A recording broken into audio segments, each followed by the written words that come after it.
I didn't mean to notice her like that. It started in the most ordinary place possible, their kitchen. Same chipped blue mug. Same hum of the refrigerator. Same late afternoon light falling across the counter like it had nowhere better to be. I was there to see my friend. That was the routine. Drop by after work. Pretend we were still 19 and not drifting into separate lives. But that day he was upstairs, yelling something about a headset not working, and she was alone at the counter slicing lemons for iced tea. "Hey," she said, without looking up at first. "You still take it without sugar, right?" I don't even remember telling her that. "Yeah," I said. "Still trying to." She smiled like that answer meant more than it should. Mid-40s, maybe a little older. Not in a way that felt distant, just settled. Comfortable in her own kitchen. In her own skin.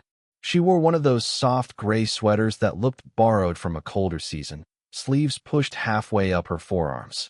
I caught myself watching her hands. The way she held the knife. Careful. Slow. Like she wasn't in a rush to finish anything.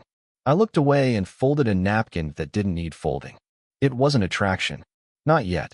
It was just noticing. I'd been coming over to that house for years.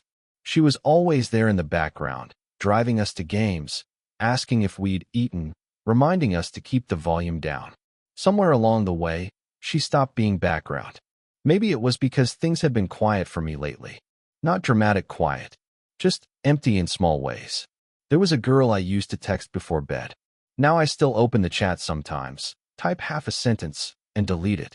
I scroll through old photos like they're receipts for something I can't return. I leave messages on read because I don't know how to explain that nothing's wrong.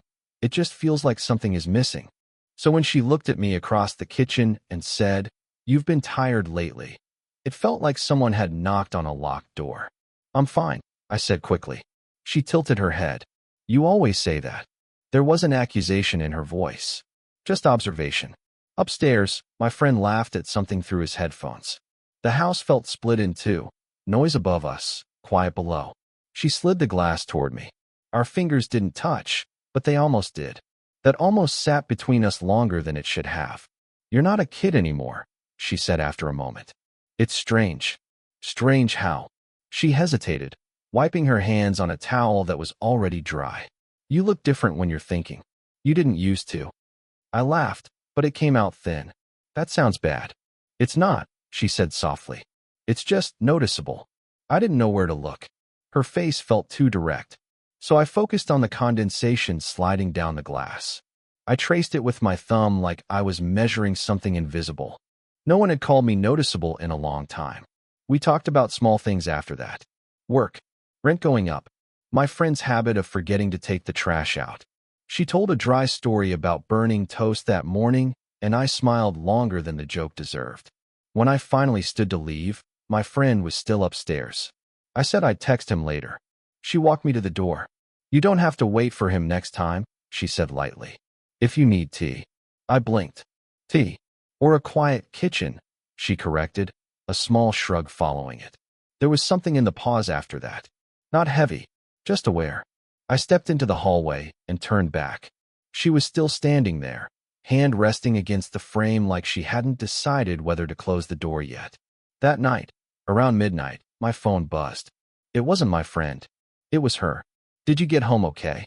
I stared at her text longer than I should have. "Did you get home okay?" It wasn't a loaded question. It was the kind of thing any adult might send to someone who'd just left their house. Still, my thumb hovered before I answered. "Yeah, just walked in." 3 dots appeared almost immediately, then disappeared, then came back. "Good.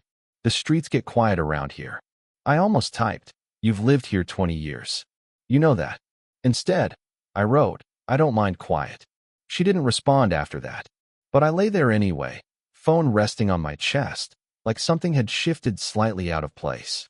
After that night, I started stopping by even when my friend wasn't home. The first time, I told myself it was coincidence. I'd been in the area, needed water, needed something. She opened the door with that same gray sweater, sleeves pushed up, like she'd been expecting the knock. "He's out," she said, before I could ask. "I know," I answered. There was a flicker in her eyes at that. Not surprise. Recognition. She let me in without another word. The kitchen smelled like mint this time. Tea steeping in a glass pot. The clock above the stove ticked louder than I remembered. We sat across from each other at the small round table. Not close. Not far. My mom used to drink this when she couldn't sleep, she said, pouring. Swore it fixed everything. Did it? She smiled into her cup. No, but it gave her something to hold. I watched the steam rise between us. You don't sleep. She hesitated. Not dramatically, just long enough for it to matter. Not like I used to, she said. Divorce does that. Your brain keeps replaying conversations. Things you wish you'd said better. Or not at all. It was the first time she'd mentioned it directly. I didn't know, I said, then felt stupid. Of course I knew. Everyone did. But knowing and hearing it are different things. It's fine, she said gently. It's old news. Your generation moves on faster. I let out a quiet breath. We don't move on. We just distract ourselves better. Her eyes lifted to mine then. Really looked. Is that what you're doing? She asked. The question slid under my ribs. I shrugged. Maybe. Silence settled, but it wasn't awkward. Just full. I noticed the way her fingers traced the rim of her cup when she was thinking. The way she avoided saying his name, her ex-husband's. The way she never asked about the girl I used to bring around. I imagined what it would look like if someone walked in. My friend, dropping his keys, seeing us like this. 2 mugs, too much eye contact, the quiet too deliberate. I imagined trying to explain something that hadn't technically happened. That was the problem. Nothing was happening. And yet, you know, she said, almost casually. When you were 16, you never sat still. You used to pace this kitchen while you argued about music. I laughed softly. I was dramatic.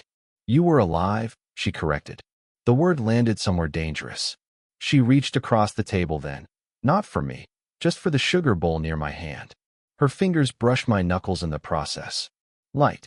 Accidental. Neither of us moved right away. Her eyes flicked down to where we touched. Then back up. Sorry, she said. It's fine. But my pulse disagreed. When I left that afternoon, she walked me to the door again. This time, her hand lingered on my shoulder, steady, warm, grounding. A simple gesture. Motherly, if anyone asked. Except it didn't feel like that. I don't know why that moment stayed with me. I'd think later, lying awake. Maybe because it felt like someone finally saw me. It changed the night the power went out. The whole block went dark just after 9. I was in my apartment, halfway through reheated leftovers, when my phone buzzed. Do you have candles? Her. I didn't answer right away. I stared at the message, felt that familiar pull in my chest. Equal parts anticipation and warning. Yeah, I can bring one. The hallway was dim, emergency lights casting everything in a soft orange glow. When she opened her door, her hair was down, not styled, just loose over her shoulders. The apartment behind her looked smaller without the overhead lights. Softer. Thanks, she said, stepping aside. I handed her the candle. Our fingers brushed again. Not accidental this time. Just slower. We stood there a second too long before she cleared her throat. He's out with friends. Said they'd wait out the outage somewhere louder. I nodded. Makes sense. But I didn't leave. She lit the candle on the kitchen counter. The flame moved gently, throwing shadows against the walls. The clock had stopped ticking. The refrigerator had gone silent. Without the hum of electricity, the room felt almost private. You don't have to stay, she said, not looking at me. I know. Silence again. Thicker than before. She leaned against the counter, arms folded loosely. I noticed the faint line between her brows when she was thinking too hard. I noticed everything lately. This is getting, she started, then stopped. What? She shook her head. Nothing. I stepped closer without meaning to. Not close enough to touch. Just close enough to feel the warmth of her. We're just talking, I said, but it came out like a question. Her eyes searched my face. Careful. Measuring. You're his friend, she said quietly. The word landed heavy. Friend. I know. And I'm. She let out a soft breath. I'm supposed to know better. I looked down at my hands, then back at her. Know better than what? She gave a small, humorless smile. Exactly. Footsteps echoed faintly from outside in the hallway. Someone laughing, a door closing. We both stilled. The world still existed. People still lived around us. I imagined my friend walking in right now. seeing the candlelight, the space between us shrinking. She pushed off the counter suddenly. Maybe you should go? Before this turns into something that, what? I asked. She met my eyes, and for a second, the hesitation dropped. It was just there. Clear. Unfiltered. You're lonely, she said. And I'm not as steady as I pretend to be. The honesty caught me off guard. I'm not confused, I said, even though part of me was. I know what I'm doing. Do you? Her voice softened. Because I don't. The candle flickered, and instinctively, I reached out to steady the glass around it. My hand ended up covering hers instead. Warm. Real. Neither of us moved. Her breath shifted. Slightly uneven. My eyes dropped to her mouth, just for a second. Then back up. She noticed. Of course she did. This is a mistake, she whispered, but she didn't pull away. Then tell me to leave. Another pause. Long, fragile. Instead of answering, she lifted her free hand, almost like she was going to touch my face. It hovered there, inches away, and then the light snapped back on. We stepped apart too fast. The room returned to normal. Ordinary kitchen, ordinary counter, ordinary distance. She turned away first. You should go, she said, steadier now. I walked to the door. My hand was on the handle when she spoke again, softer. Don't make this harder than it already is. I didn't know if that was a warning or an invitation. It happened on a Tuesday. Nothing dramatic about it. I'd stopped by in the late afternoon, the way I had started doing without admitting to myself that it was intentional. The door was unlocked. She was in the living room, sitting on the edge of the couch, phone in her hand. She looked up when I walked in. Oh, she said, almost startled. I didn't hear you knock. I didn't. There was a tightness in her expression I hadn't seen before. Everything okay? I asked. She placed her phone face down on the coffee table. Too quickly. Fine. I nodded, but I didn't sit. I stayed standing there like I was waiting for permission. After a second, she sighed. He mentioned you. My stomach dropped before I could stop it. What about me? He asked why you've been around so much lately. Her voice was measured, but there was something underneath it. Not accusation. Not exactly. And what did you say? That you're his friend. She met my eyes then. That you've always been around. The word always felt like a lie. I finally sat down, leaving space between us. Enough to look respectful, not enough to feel distant. He thinks it's weird, she added quietly. My jaw tightened. Does he? He's 23. He's not blind. The room felt smaller, like the walls had leaned in. So what are we doing? I asked, before I could edit myself. She inhaled slowly. That's exactly what I've been asking myself. Silence. The kind that presses against your ears. Outside, someone walked past the window. A dog barked. Ordinary life continuing. You had someone here last night, I said, the words coming out before I could stop them. Her head turned sharply. What? I saw a car I didn't recognize. It sounded stupid as soon as I said it. Possessive. Out of place. She stared at me for a long second.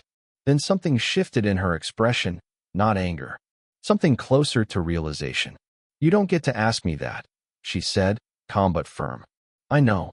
I looked down at my hands. I know. But the thought of her laughing with someone else in this same room had sat in my chest all night. I hadn't slept. I'd replayed the way her hand almost touched my face during the outage. Replayed it until it felt unfinished. There wasn't anyone, she said after a moment. It was my sister. Relief came too fast. I hated that she saw it. That's not the point, she added. The point is, you shouldn't care. I swallowed. Maybe I do. She leaned back slightly, like the air between us had changed temperature. Why? She asked. The question was soft. Not defensive. Just honest. I searched for something safe to say. Something rational. But what came out was smaller. Because when I'm here, it feels quiet. In a good way. I hesitated. Like I'm not performing. Her face softened. Just a little. You're not a boy anymore, she said, almost to herself. And you're not just someone's mom. I replied before I could stop it. The words hung there. Her breath caught. I saw it. You can't say things like that, she whispered. Why? Because you don't understand what it costs. She shifted closer, not intentionally, maybe. Or maybe exactly intentionally. Our knees nearly touched. I've already lost one life I thought I understood, she said, voice thinner now. I can't afford another mistake. I looked at her. Really looked. Not at the roll. Not at the years between us. Just at her. What if it's not a mistake? Her eyes searched mine for something steady. Something certain. She lifted her hand slowly, like she was testing gravity, and placed it against my chest. Right over my heartbeat. It was a simple touch. Nothing scandalous. But it felt like standing on the edge of something high. This, she said quietly, feeling the rhythm under her palm, is exactly why. Her hand stayed there. And neither of us moved. Not yet. She didn't text the next day. Or the day after that. At first, I told myself it was normal. People get busy. Conversations ebb. But by the fourth day, the silence felt deliberate. I walked past her door once. Twice. Slower than necessary. No sound from inside. No television hum. No clink of dishes. My friend mentioned casually that she'd been out more lately. With who? I asked, too quickly. He shrugged. Some guy from work, I think. She deserves it. Deserves it. The word sat wrong in my mouth. That evening, I typed her name into my phone and stared at the empty message bar. Are we okay? Deleted. Did I cross a line? Deleted. I miss. I locked the screen before I could finish. I stopped going over. Told myself it was dignity. Space. Maturity. The truth was simpler. I didn't trust what I'd do if she opened the door and looked at me the way she had on the couch. Or worse, if she didn't. A week passed before I saw her again. It was accidental. Or maybe nothing between us had ever been accidental. She was outside, near the mailbox, keys in hand. The late afternoon light made everything look softer than it was. Hey, she said, like we'd just spoken yesterday. Hey. There was a carefulness in her posture. Shoulders slightly squared. Smile measured. You've been quiet, she said. So have you. She glanced down at the envelopes she was holding. Bills. A postcard. Ordinary things. I thought it might be better, she said. Better for who? For you. I let out a small, humorless laugh. You don't get to decide that. Her eyes lifted. Tired. Not defensive. Just worn. You think this ends clean? She asked softly. You think you walk away untouched? I didn't answer. She shifted her weight. I talked to him. My chest tightened. About what? About you being around. About boundaries. The word felt clinical. Cold. And he said he trusts me. That hurt more than if he'd been angry. He thinks I'm steady, she continued. He thinks I wouldn't blur lines. I looked at her then, searching for something. Regret. Longing. Anything that matched what I'd been carrying around all week. And are you? I asked. She held my gaze for a long second, then looked away. I have to be. There it was. The wall going back up. Brick by careful brick. I started seeing someone, she added, almost like an afterthought. The air shifted. Oh, I said. It came out flat. Controlled. It's not serious, she rushed to explain. It's just appropriate. Appropriate. I nodded like that made sense. Like I understood the rules now. Hope flickered anyway. Stupid and small. Does he make you feel quiet? I asked before I could stop myself. She stilled. That's not fair. Neither is this. A car passed behind us. A neighbor waved. Life continuing its steady rhythm. She stepped back slightly, creating space that hadn't been there before. I need you to stop coming by, she said gently. At least for a while. The words didn't shatter anything. They just suspended it. I nodded again. Because what else was there to do? That night, I opened our thread and typed a long message. Longer than I meant to. I told her I understood. That I respected it. That I didn't regret anything. I stared at the blinking cursor at the end of the last sentence. Then I erased the whole thing. I didn't feel heartbroken. I felt paused. Like life forgot to finish the sentence. The next afternoon, I walked past her place without slowing down. Through the window, I could see the kitchen table. 2 mugs. 1 chair empty. It was raining the night I finally knocked. Not heavy. Just steady enough to make the streetlights blur. I told myself I was returning something. The book she'd lent me weeks ago. I could have left it at her door. Slipped it into the mailbox. Instead, I knocked. There was a pause inside. Footsteps. Then the door opened. She looked surprised. Not startled. Just bracing. Hi, she said. Hi. For a second, neither of us mentioned the rain soaking through my jacket. I won't stay, I added quickly, holding up the book like proof of purpose. Just returning this. She took it slowly. Our fingers didn't touch this time. Thank you, she said. The silence that followed wasn't hostile. It was fragile. Like both of us knew this was the moment where something either closed for good or stayed slightly open. Can I come in for a minute? I asked. She hesitated, then stepped aside. The kitchen looked the same. Same clock, same counter. But the air felt different. Less charged, more honest. I meant what I said, she started, standing across from me. About you not coming by. I know. I wasn't trying to hurt you. I know that too. She folded her arms, then unfolded them. A small tell. She only did that when she was unsettled. I saw him again, she said. The man from work. And I kept comparing him to someone else. My chest tightened, but I stayed still. That's not fair to him, she continued. Or to you. I swallowed. So what are you saying? She looked at me then. Directly. No softness to hide behind. I'm saying this isn't harmless. It's not just tea in quiet kitchens. The words hung between us. I don't want to be your almost, I said before I could lose my nerve. And I don't want to pretend I don't think about you. There. It was out. Not dramatic. Not polished. Just true. Her breath shifted. You think I don't? She asked quietly. That was the first crack. She stepped closer, not enough to touch. Just enough that I could see the faint lines at the corners of her eyes. The kind earned from years of holding things together. I think about what this would look like, she said. How it would unravel. How he'd look at me if he knew. How you might look at me in 5 years. I felt that one. You think I'd regret you? I said. I think you might outgrow me. The honesty of it hurt more than jealousy ever could. I shook my head slightly. You don't get to decide my future for me. And you don't get to gamble with mine. We stood there, inches apart, neither raising our voices. This isn't about being reckless, I said. It's about not pretending this didn't happen. She closed her eyes for a second. When she opened them, they were steadier. I care about you, she said. Simple. No qualifiers. The words didn't explode. They settled. And that's exactly why I have to choose carefully. There it was. The choice. I could push. Ask her to risk it. Ask her to ignore the years between us, the roles, the optics. Or I could let her keep her balance. I reached out slowly, giving her time to pull away. She didn't. My hand found hers. Warm. Familiar. I don't want to be something you survive, I said quietly. Her fingers tightened around mine.